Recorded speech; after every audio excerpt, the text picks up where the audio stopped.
चेहरे के पर्दे के बारे में उलमा का इख्तलाफ है। इमाम अबू हनीफा रहमहुल्लाह की राय है कि चेहरे का पर्दा फर्ज नहीं है। इमाम शाफी और इमाम अहमद इब्न हंबल की राय है कि चेहरे का पर्दा भी फर्ज है। बिल्कुल ऐसे ही वो कहते हैं इसमें भी सिरे से कोई ऑप्शन औरत के पास है ही नहीं। वो चेहरा लाजमी हर कीमत पे उसने छुपाना है, इसमें गुंजाइश का पहलू नहीं है। जैसे सर के बाल छुपाने ऐसे चेहरा भी छुपाना। देखें, औरत का जो पर्दा है ना, एक है बेसिक पर्दा, बुनियादी, जो हर औरत ने करना ही करना है। वो क्या है कि पूरा जिस्म छुपा हुआ हो सिवाय चेहरे और हाथ के। ये तो पूरी उम्मत का इजमा है कि इतना पर्दा तो औरत ने, बोलो भाई, करना ही करना। इसमें किसी का इख्तलाफ नहीं है। बाल नहीं खोल सकती, कलाइयां नहीं खोल सकती, पिंडलियां नहीं खोल सकती, पांव, चेहरा और हाथ। यहां तक समझ में आई बात? यानी ये तो, इसका तो ऑप्शन है ही नहीं सर के बाल खोलने का या सर से चादर हट जाए। दूसरा है चेहरे का पर्दा। तो चेहरे के पर्दे के बारे में उलमा का इख्तलाफ है।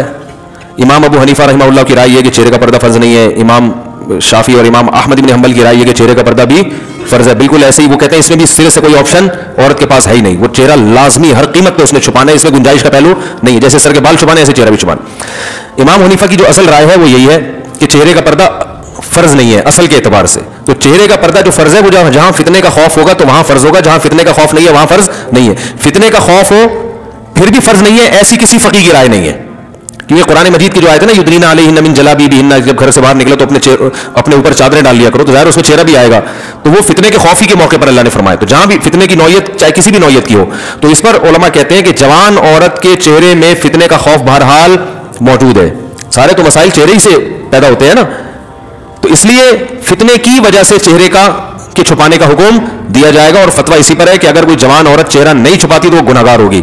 इमाम हनीफा का जो कौल है चेहरा फर्ज नहीं है, वो सूरत में कि फितने का खौफ ना हो। यानी ये इसमें एक नरम पहलू निकलता है कि बाज दफा जरूरत होती है चेहरा खोलने की, बाज दफा खौफ ही नहीं होता बिल्कुल भी। तो अब मुताखिरीन हनफिया का फतवा इसी पर है और इसी पर तकरीबन सारे उलमा जो फिक़ह हनफी को फॉलो करने वाले हैं सब मुत्तफिक हो चुके हैं। और आज से नहीं, आज से 700-800 साल पहले ये फतवा दिया जा चुका है कि अब औरत को चेहरा खोलने की इजाजत नहीं है। क्योंकि नबी सल्लल्लाहु अलैहि वसल्लम के दौर में बांदियां होती थी, बीवियां बहुत कथरत से, तो हलाल इतना ज्यादा मिलता था कि हराम की तरफ लोगों के कदम नहीं जाते थे और वो मौके भी नहीं थे बुराई के। अब हलाल में पाबंदियां लग गई हैं और हराम, तो अब लोगों की नजर इतनी साफ नहीं है। कोई जवान औरत जाएगी तो बहुत ज्यादा इम्कान है कि लोग बुरी नीयत से उसको देखेंगे। तो इसलिए औरत पर चेहरा छुपाना इस जमाने में फर्ज है। बात आई समझ में? तो ये तो हो गया।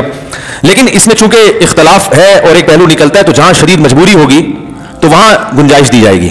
मजबूरी का मतलब कोई एक्टर है, अदाकारा है, फिल्म एक्ट्रेस है, वो तौबा कर रही है, तो अब उस बेचारी ने जहां ऐसी बेहयाई में जिंदगी गुजारी, अब उसको थोड़ा नरमी की तरफ कि भाई चलो तुम वो पर्दा कर लो जो सबका जिस पर इत्तेफाक है। Something is better than nothing. अब आप उसको मुकम्मल कहेंगे जी वो सर के बाल से लेके पांव के नाखून तक, तो इसके लिए मुश्किल होगा। बात आ रही है समझ में? तो एक उलमा सोलहा के घराने का मामला कुछ और है, एक बिल्कुल लिबरल औरत जो बेचारी तौबा कर रही है, तो उसको तो गुंजाइश का पहलू दिया जाएगा ना। भाई पहले तो बिल्कुल ही डांस करती थी, नाचती थी, गाती थी, एक्सपोज करती थी, चलो अब इतना हो कि चेहरा खोल लो, बाकी जिस्म ढांप लो। तो ऐसे मौके पर उसको गुंजाइश दी जाएगी, गुंजाइश के फतवे से फायदा उठा के। समझ लें, या किसी औरत के लिए और मुश्किलात पेश आ रही है माशरे में, बहुत जीना हराम कर दिया, बाज़ दफ़ा रिश्तेदार तलाक तक दे देता है शौहर पर्दा करने पर, तो जहां औरत को ये खतरा हो कि मियां तलाक ही दे देगा, तो अजीमत तो ये कि ले ले तलाक, लेकिन वो खतरा है कि भाई तलाक के बाद मैं कहां जाऊंगी, किसी बुराई में ना पड़ जाऊं। तो फिर ऐसी सूरत में भी उस औरत को गुंजाइश दी जाती है, भाई मजबूरी है, तुम्हारा शौहर नालायक है, जबरदस्ती कर रहा है, तो चेहरा देवर के सामने ऐसी मजबूरी में खोलने की गुंजाइश होगी। इंशाल्लाह गुनाह बीवी को नहीं होगा, शौहर को फिर भी गुनाह होगा कि मजबूरी क्यों कर रहा है उसको। तो ये तीसरा पर्दा है, वो है तकवा। तकवे का तकाजा यह है कि औरत सर के बाल से लेके पांव के नाखून तक अपने आप को, अच्छा ये जो बूढ़ी औरतें ये चेहरे के पर्दे से मुस्तस्ना है, इन पर लाजिम नहीं है क्योंकि इसमें फितना नहीं होता। तो तकवे का तकाजा यह है कि सर के बाल से लेके पांव के नाखून तक अपने आप को ढांप ले, जैसे अरब औरतें करती हैं। देखा होगा दीनदार अरब औरतें हाथों में दस्ताने होते हैं। बाज़ हज़रात ये भी कहते हैं इतना पर्दा इस्लाम में नहीं है, पूरा जिन बना दिया उसको, ऐसा ये गलत है। इस्लाम ने पर्दे को अप्रिशिएट किया, जितना ज्यादा अपनी मर्जी से औरत पर्दा करेगी उतना ज्यादा पसंदीदा है। सहाबियात में मुखद्दरात भी हुआ करती थी। मुखद्दरात कहते हैं वो औरतें जिनके जिस्म के कपड़े पर भी किसी की नजर नहीं पड़ती थी, इतना अपने आप को मर्दों से छुपाती थी। तो इस्लाम ने औरत जितना ज्यादा पर्दा करेगी उसको अप्रिशिएट किया है।